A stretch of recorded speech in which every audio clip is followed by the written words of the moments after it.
La productora 2054 TV les ofrece en esta oportunidad la entrevista a uno de los reporteros gráficos más importante que ha tenido la República Argentina. Nos referimos al maestro Jorge Calvo. Pero el maestro no solo se ha destacado en este rubro, sino también se ha destacado en el ámbito de la investigación, fundamentalmente en la investigación del desarrollo de la cámara fotográfica de todos los tiempos, desde sus comienzos hasta nuestros días. Esta entrevista ha sido tan importante y tan rica en su contenido que se ha decidido dividirla en dos partes. Así que los dejo que disfruten con el maestro Jorge Calvo. En mi colección yo tengo algunas camaritas de la primera era de las cámaras digitales. Aunque yo me quedé en lo que es analógico, me cuesta mucho salir a trabajar con una cámara digital. Salgo con los amigos cuando salen a hacer una excursión, un paseo, yo llevo mi cámara digital, pero no es la calidad ni es el arte que consiguen ellos con las cámaras digitales de ellos. Yo tengo algunas digitales que son, ¿cómo podría explicar? Algunas son accesorios de los teléfonos de entonces. Algunas se ensamblaban dentro del teléfono inalámbrico, digamos así, y otras se sacaba la foto y para poder verlas había que engancharlas en el teléfono y la veías en el teléfono. En la pantalla del teléfono se veían las imágenes. Posteriormente había que conectarlas con un cable a la computadora y ahí realmente se podía ver el tamaño original de la foto y después mandarla a copiar, que es lo que casi nadie hace en estos momentos, copiar fotografías. Una cámara que recuerdo que llamó mucho la atención en la Expo fue la Regis Master. La Regis Master es una cámara de Agfa que lleva dos aditamentos para poder cargar 50 metros de película, lo que equivale a unas 500 fotografías. Son cámaras que se usaron en la época de la Segunda Guerra Mundial, se colocaban en la panza de los aviones y con eso sacaban o registraban, mejor dicho, ese es el término, aquellos lugares que bombardeaban o aquellos lugares que estaban espiando. Cuando yo la expuse, hice dos gráficos de en qué parte del avión iba colocada la cámara y después un gráfico que era el avión en picada con la cámara colocada y el ángulo de toma de la cámara. Muchos decían, ¿y cómo hacían? Bueno, la cámara llevaba un lente normal y se manejaba desde la cabina, digamos, con un botón. El aviador lo único que hacía era apretar el botón y en la picada iba tomando las fotografías. Supongo que algunas saldría fuera de foco, pero la mayoría por una profundidad de campo quedaba nítida. Esas cámaras, por ejemplo, como te dije, esta fue fabricada por Agfa en Alemania. Usaba película de 35 milímetros y era del año... El modelo que tengo yo es de 1959. Es posterior a la Segunda Guerra Mundial. Pero sí te puedo decir de que realmente se usaban este tipo de cámaras en la Segunda Guerra Mundial.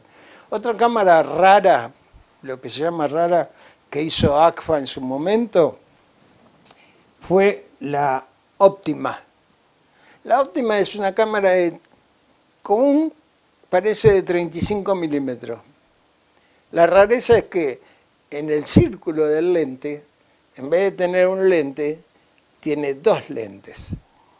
O sea, termina siendo una cámara reflex de dos lentes, pero con formato de 35 milímetros. No tuvo mucha aceptación porque se hicieron dos modelos nada más, la óptima y otro modelo más. La óptima, que utiliza películas de 35 milímetros, es del año 1962, la que yo tengo, 1962. De las cámaras de galería, lamentablemente, como dijimos antes, no hay fechas. Las dimos vuelta por todos lados y no tienen grabado en ningún lado ni el nombre del fabricante ni la fecha de fabricación. Así que lo que yo sí te puedo manifestar es que cuando tenía 5 años y me disfrazaban para los carnavales, yo iba al estudio fotográfico de Don Taglioretti, se llamaba así, en Valentín Encina, y él con esas cámaras nos sacaba la fotografía. Recuerdo como si fuera hoy que sobre la cámara había un barral y ese barral tenía lámparas.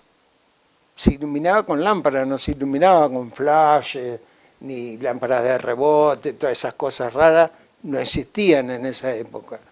Así que te estoy hablando del año 1953. En esa época nos solían disfrazar a mí y a mi primo, a los dos juntos, nos sacaban fotos. Taglioretti nos hacía la foto en blanco y negro. Después mi madre tenía que ir a ver las muestras que el fotógrafo hacía y marcarle sobre las muestras qué colores tenían los disfraces. Y los disfraces eran pintados a mano. Ese era un trabajo excepcional que se hacía de pintar las fotografías a mano. En un momento encuentro un rollo de película con uno de los distintos artefactos que compré para mi colección. El artefacto es un proyector de filminas.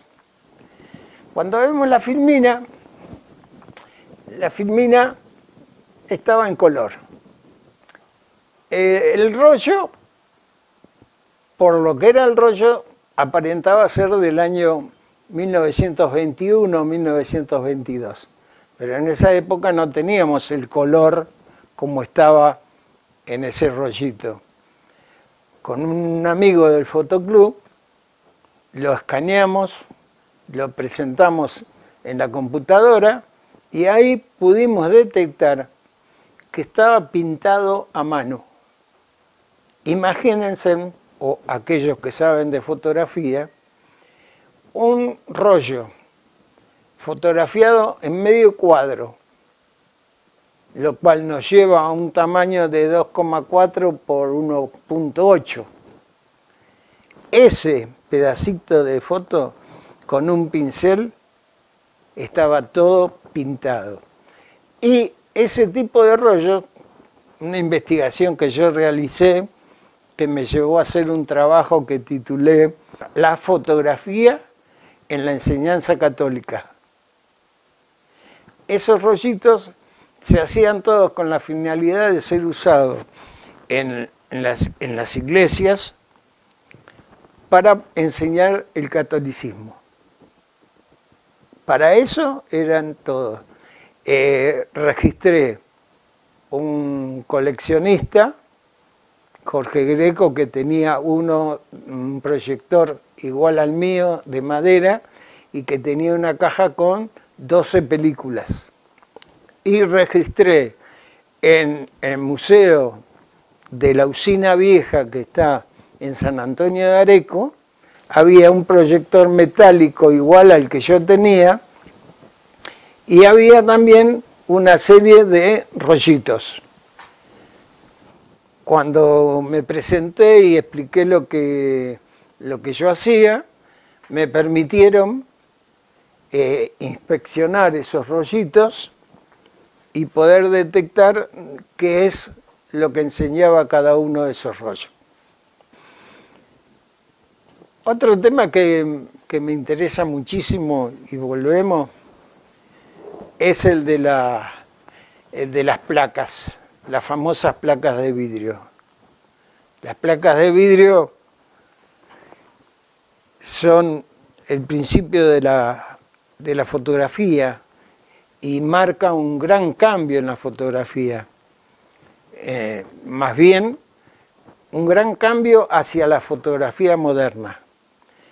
Fue un invento que permitió a los fotógrafos poder salir a hacer su fotografía sin tener que cargar con todo un laboratorio. Las películas, las placas, digamos, las placas gráficas se vendían emulsionadas y no había que perder tiempo emulsionándolas y llevando su laboratorio y todo eso. Un sueño que siempre tuve fue el de poder hacer con toda mi colección un museo fotográfico. Esto era bastante costoso y aparte, por ejemplo, yo había calculado que para exponer en forma todos los elementos hubiera necesitado un lugar, un ambiente de por lo menos 200 metros cuadrados. Parece una enormidad dicho así, pero no. Después comprobé que es realidad. Para poder mostrarlos como un museo, yo necesitaba ese espacio. Cosa que fui viendo en varios municipios, por eso hablaba de San Antonio de Areco. Hice una presentación de un proyecto, no tuve suerte. En Berazategui hice una presentación del proyecto, tampoco tuve suerte. Cabe recordar que, por ejemplo, si bien yo estaba vinculado con Quilmes, Quilmes ya tenía su museo histórico fotográfico, del cual en algún momento participé. Así que tenía que buscar de armar mi museo por otros lados. Por eso de pronto, cuando se presentó la oportunidad del Supercolecciones, me presenté en el Supercolecciones.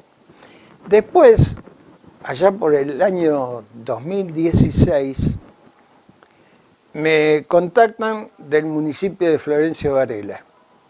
Querían hacer una exposición de cámaras fotográficas y ellos habían hecho una convocatoria a toda la localidad de Varela para que el que tuviera cámaras las llevaban, pero había resultado un fracaso. Entonces me contactan a mí y yo decido llevar mi colección al Museo Histórico de Florencio Varela. Yo supervisaba las tareas y las chicas, el personal del museo, se dedicó a acomodar y discriminar las cosas por los distintos pasillos y ambientes que tenía el Museo de Florencio Varela.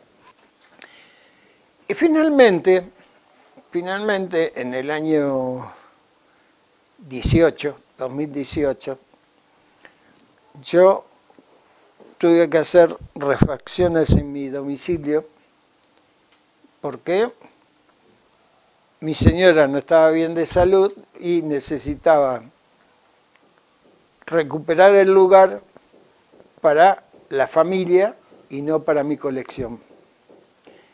Un amigo, resulta que me contacta y cuando se entera de esta situación, me dice, vení a mi casa. Bueno, voy con él a la casa, agarro un manojo de llaves y vamos al lado al lado de la casa de él había dos locales. Uno estaba ocupado y el otro estaba vacío. Cuando entramos, me dijo, acá, ¿podrías armar tu museo? Le digo, me estás cargando. Le digo, para mí es el sitio ideal. Estamos hablando de un local que tenía más o menos 9,5 metros de largo por 3,5 metros de ancho. Así que él me lo cedió gentilmente, me dijo, hacete cargo de los gastos de la luz y le damos para adelante. Bueno, así que le dimos para adelante. Me tomé el trabajo de armarlo. Me quedó un poco chico, tal vez un poco chico.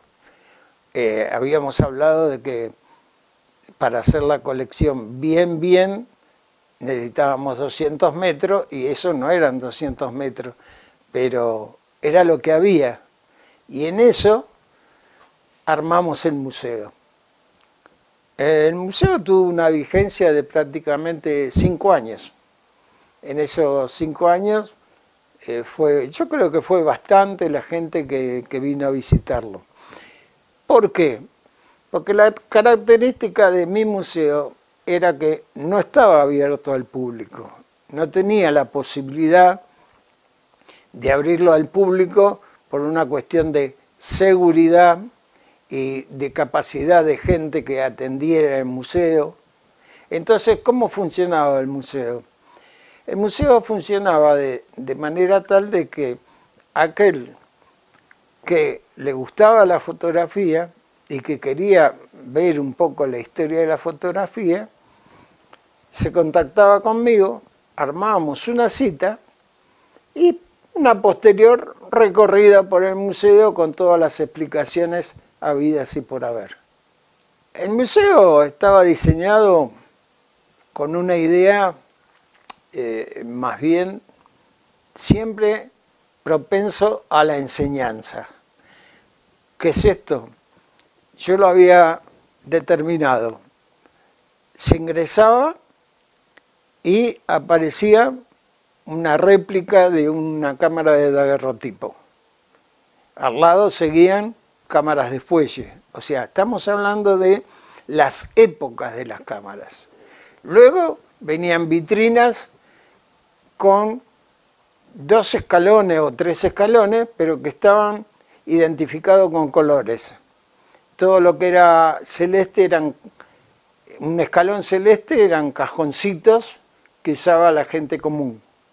Y lo que eran escalones blancos eran cámaras ya para aficionados o profesionales. Y así iba una vitrina, otra vitrina, otra vitrina, con cámaras de fuelle y cajoncitos. Luego aparecía una estantería con unas vitrinas. Las vitrinas vitrinas no. Eran unas peceras de vidrio que datan de la primera época de mi coleccionismo. En esas peceras de vidrio estaba resumida la historia de la iluminación en fotografía, partiendo de 3 flashes de magnesio y por lamparitas chiquitas, lamparitas grandes, que estaban hechas con un interior de hilos de plata, que no eran las que nosotros conocemos como cubo flash o flash cube o esas chiquititas AG. No, estas eran lámparas, como si fueran lámparas de auto, así de grandes. Después de esa historia venía una vitrina con estereoscopía. Yo dispongo de un visor de diapositivas estereoscópicas y un cajón que las almacena y almacena más o menos 100, todas de vidrio, todas de vidrio. Y después hay 2 cámaras antiguas, 2 cámaras modernas de estereoscopía, hay proyectores, tengo un proyector del año 1911 que proyecta diapositivas coloreadas.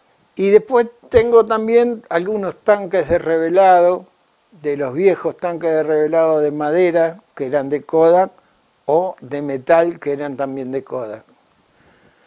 Luego, en este recorrido que estamos haciendo, viene una vitrina que tiene cámaras 127. Todas las camaritas que usan rollo 127. Al lado hay otra vitrina que tiene todas las cámaras de fotografía instantánea, con cámaras Polaroid, cámaras Kodak y cámaras Fuji. Eso ocupa toda una vitrina. Después pasamos a una vitrina un poco más amplia donde la mitad de la vitrina está a cámaras de industria nacional, las famosas cámaras de baquelita, y donde yo tengo una camarita de 35 milímetros hecha en plástico, de la cual se conocen 3 cámaras en todo el país.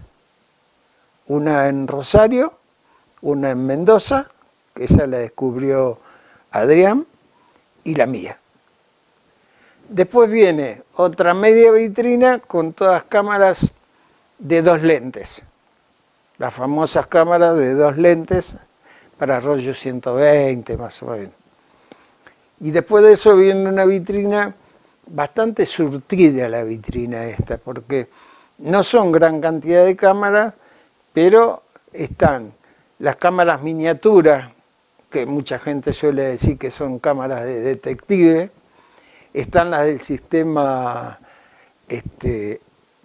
DIX, que son unos discos como de computadora en unas camaritas bastante chatas. Después tenemos cámaras sumergibles, hay como 5 o 6 cámaras sumergibles. Y dentro de lo raro tenemos lo que yo rescaté, una cámara solar, de energía solar. ¿Qué es una cámara de energía solar? Es una cámara Canon que tiene una tapa en su frente. El frente se vuelca y esa parte que se vuelca del frente es la que toma la lectura del sol y retroalimenta una batería que tiene dentro de la cámara. O sea que no hace falta cambiarle pilas a esa cámara, solamente hay que ponerle el rollo. Después cuando vos vas caminando, la podés dejar colgando con la parte frontal abierta y va cargando y retroalimentando la batería que tiene adentro. Es una cámara de energía solar. Y después, para finalizar, cuando ya pegamos la vuelta como para salir, ahí tenemos una estantería de supermercado, diríamos, esos estantes blancos que tienen los supermercados, con toda una variedad de cámaras de 35 milímetros, desde las más viejitas, pasando por las reflex comunes, y bueno, y llegando a las que son autofoco y todo eso. Así que más o menos, básicamente ese es el recorrido que hacemos del museo. Y bueno, ahí quedamos. Creo que es todo. A lo mejor son tantos años en la fotografía que puede ser que me olvide de algo. Antes de terminar, quiero agradecerles al programa 2054 por estas posibilidades que nos dan de contar nuestras historias. Y espero que haya gente que se sienta interesada por ellas. Gracias.